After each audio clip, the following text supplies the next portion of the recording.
Hi, I'm Joe Hyde. Welcome to San Angelo Live. I have Tony Gonzales. And Tony Gonzales is not running for an office here in the Concho Valley, but he's running for an office south of here, which has a lot to do with a lot of connections with our area here in San Angelo. But he's running for Congress for Congressional District 23. And if you don't know what that district is, it's Will Hurd's district. It's the district along the Texas-Mexico border. And one of the other thing about Tony that I'd like to let y'all know about, he's a veteran, just like up here we have some veterans running for Congress. And there are a lot of young veterans that are getting out of the military right now and that's right, and throwing their hat in the ring. And Tony, tell me a little bit about your background as far as in the military. Yeah, absolutely. So first off, thank you for having me. Yeah. San Angelo Live has really taken off. So while it may not be in my district, there's a lot of parts of my district that this is the media market that'll reach there. So thank you for the opportunity. So in the military, I joined the Navy at 18 years old without a high school diploma. Came in as an E1 out of San Antonio.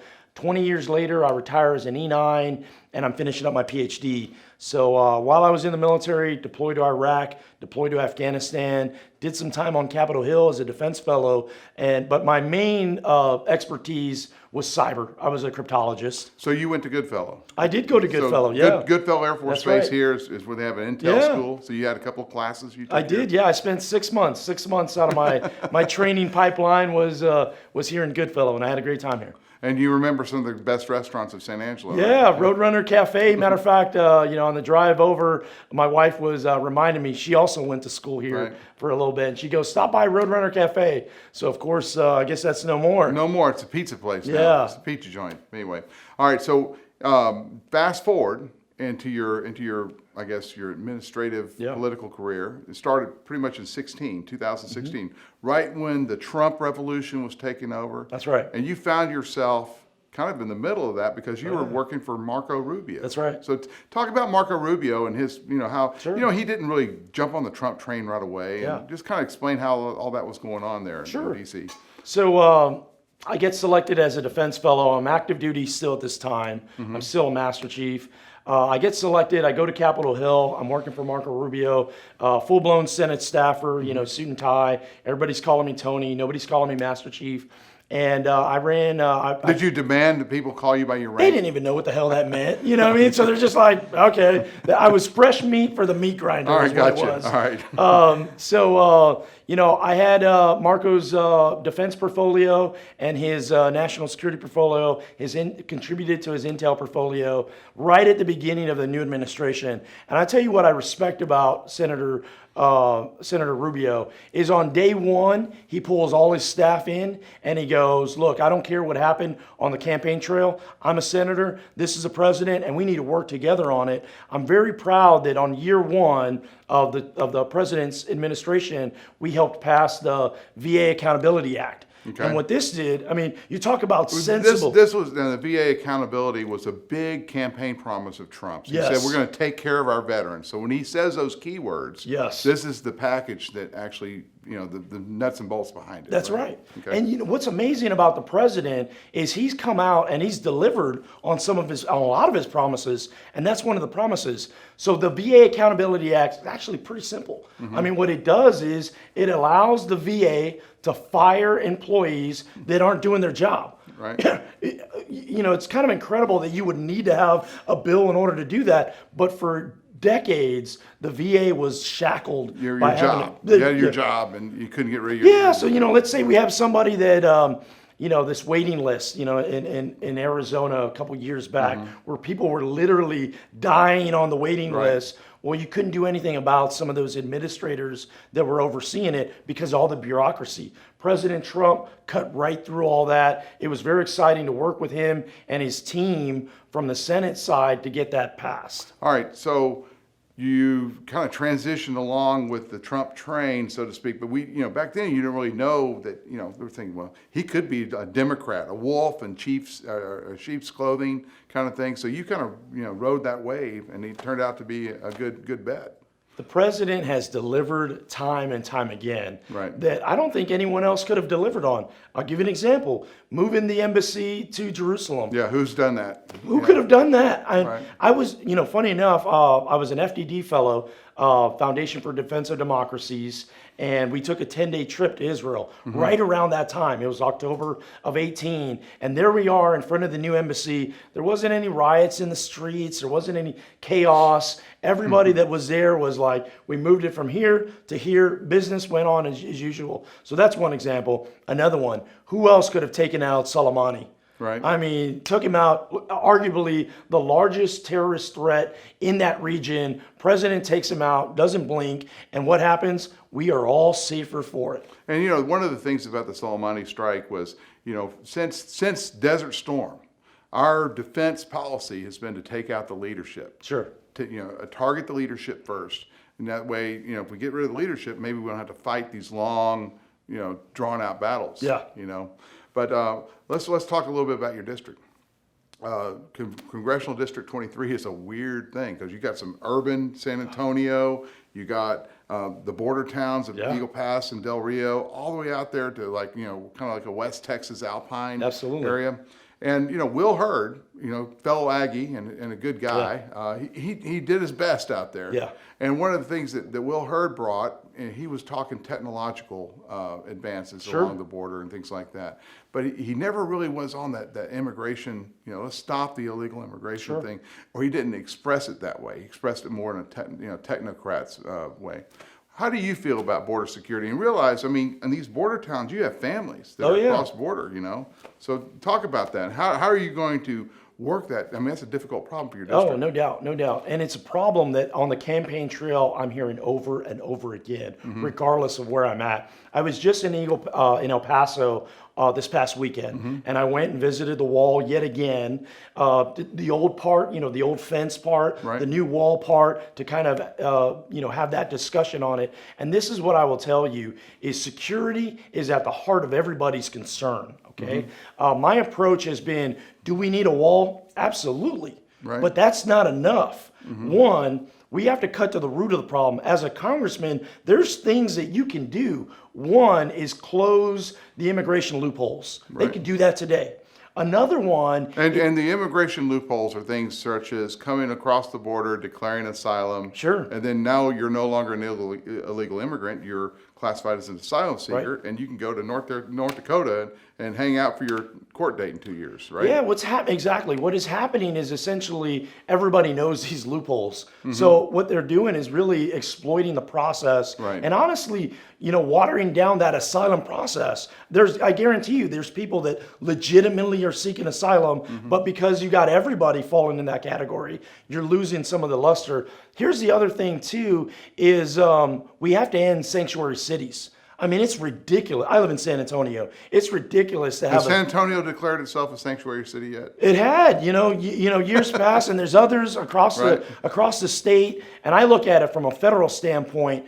We are a nation of rule of law. And if you can't follow rules, then why should you be getting federal assistance? Those are things that Congress can do. And then I look at it and, we need to add technology to places that make sense. And we need to support those that are doing the work. Right. Border Patrol, ICE, DHS, give the resources to those on the front lines. So I look at it and I go, is a wall needed? Absolutely. But it's not enough. We have to have a multifaceted approach, just what we talked about.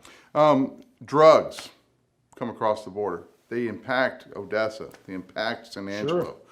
We have a gigantic methamphetamine problem here. Yeah. And they're making, they have a lot of Walters and Breaking Bad operations going on down there in Mexico. Make it on an industrial scale. Talk about drug interdiction. Great question. I look at the economy between Texas and Mexico. Right. It's booming.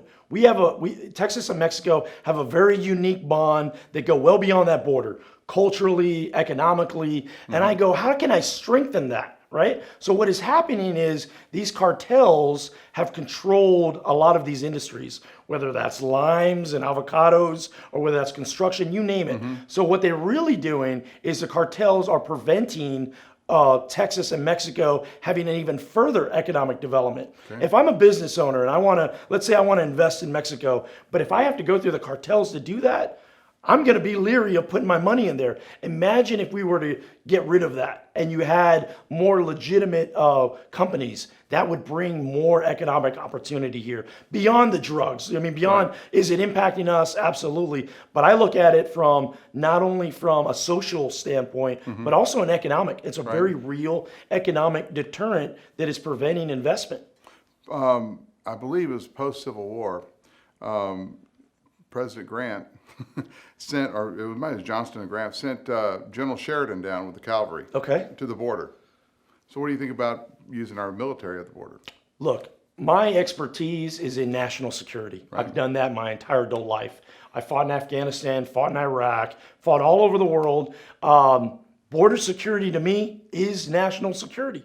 We need to do whatever it takes in order to secure our border. Why? Because the people out in West Texas, they see that every day. They're dealing with that every day. The further you get away from that, the less removed you are from some of the daily interactions. But we owe it to our citizens to protect them, whatever that is. Right. All right, today, this is the day after the State of the Union That's address. And up there on the dais, we saw Nancy Pelosi rip President Trump's speech. Unbelievable. Unbelievable. So can we even get along with Democrats anymore? It's getting tough. It's getting tough. I look at Nancy Pelosi, and what's really scary is this is the moderate person in the party now. When you're talking about that, I mean, this party is taking a wide left turn. I often say this isn't my grandfather's Democratic Party. This is a socialist movement that's very real. I want to talk a little bit about the race a little bit. Gina Jones is a lapdog for Nancy Pelosi. So she's branded as Gina Ortiz Jones. Right. Okay, and she is, I guess, based out of San Antonio. Yes. But she lives in D.C. She lives in D.C. Just ask her. Just ask her, okay. And she's the Democrat candidate that you're probably going to face if you win the March 3rd primary, which you're going up against, what, a dozen people? Yeah, it feels that way. Yeah. Well, in this campaign, obviously in political campaigns, it's all about money. So how's the fundraising going? It's actually been going well. For a first-time candidate, we've worked our tail off. I'll tell you what, that's probably the biggest area of surprise. I knew I had to raise money. You hear all that. Right. But it's very different when you're in there doing it, kind of climbing the mountain. So what is it like raising money? I mean, you raised about I looked at the reports, about $500,000 or so. We're about there, yeah, absolutely. Okay. So what is it like? You get on the phone and you say, hey, big rich guy, can you help me out? Or how does it work? Yeah, I'll be straight with you. At the very beginning, nobody's there for you. It's on your own. Right. Like you're calling the people that believe in you, and that was probably. So is that your mom and dad? And I mean, them too. I mean, it's basically your Rolodex of anybody that can write a check. And what was just so amazing is I had all these people donate to us and give us those funds. It was just absolutely incredible. So that was exciting. To have folks, I'll give you an example. We had a college student come into our office and give us $20. And really? he goes, here you go. I'm thinking, man, that's like 20% of this guy's net worth. And here he is giving it to us. I've had other folks, just really give, and they're not wealthy, fat cats or anything like that. They're just, they believe in us. And when you get that momentum, I mean, you're just like, I owe it to them to win. Not only in March, but also in November is a big part of it. Where's the bulk of the votes? They're going to come from Western San Antonio? They'll come from Bexar County. County? The bulk of them. And then your next is probably what, Del Rio? You got some in Del Rio, El Paso. It takes a large in the general. You have a piece of El Paso. You do. You got a large piece out there, the suburbs of El Paso. Of course, Medina County, is just as red as can be. So that is very key. So Medina County is where the lake is. It is. Yeah. Well, it's just outside San Antonio. Right. Hondo, Divine, Castroville. Right. All those areas are just growing like crazy. So what's the windshield time like? I mean, you got to drive. It's a 6-hour drive, 7-hour drive. It's 10 hours. It's about 10 hours. 10 hours to El Paso? From end to end. I'll give you, and I want to share this. Sometimes I'm in a car, sometimes I'm in a plane. It just depends. But this is going back to the Trump administration. there's been a couple times that's just been incredible in this campaign. So one is a couple months back, the Trump administration reached out to us and they wanted to have a sit down. And I'm pinching myself. I mean, this is crazy. Last week, I flew out to DC and I met with their team and we had a phenomenal discussion because it goes to show this is how important 23 is. If we want to fire Nancy Pelosi, we have to hold 23, and I'm the man to do it. And 23, and really realize this, 23 goes Democrat. It's a flip. This is a flip district for the Democrats. They really targeted. Yeah. And Gina Ortiz Jones, I guess, who would be the opponent in November? Yeah. She's raised a lot of money in San Francisco. She has, and New York and Massachusetts. But not in CD 23. Not 23. She's gone everywhere else. Right. Because here's the deal. You know, Congressman Hyde announced he wasn't going to run, and the Democrats go, hallelujah, we've won this seat, not knowing there's an election still to be had. So we've been beating that back down, and it's going to be exciting when we win in November. All righty. Well, Tony Gonzales. Yes, sir. Thank you very much for coming all the way up here to San Angelo. Yeah. And your long, but of course, that's really not that much of a trip. You're doing 10-hour trips to El Paso. We're going out west. We're hitting Monahans. We're hitting Fort Stockton, Fort Davis, Alpine, All right. Del Rio, Uvalde. I mean, just nonstop. Thanks for coming to San Angelo Absolutely. Live. I'm Joe Hyde with San Angelo Live. This has been Tony Gonzales running for CD23 as a Republican. Yes. And the primary is March 3rd. March 3rd, early voting is February 18th. Please go to our website, TonyGonzalesForCongress.com. Listen to this Learn guy. more about us. All right. Take care.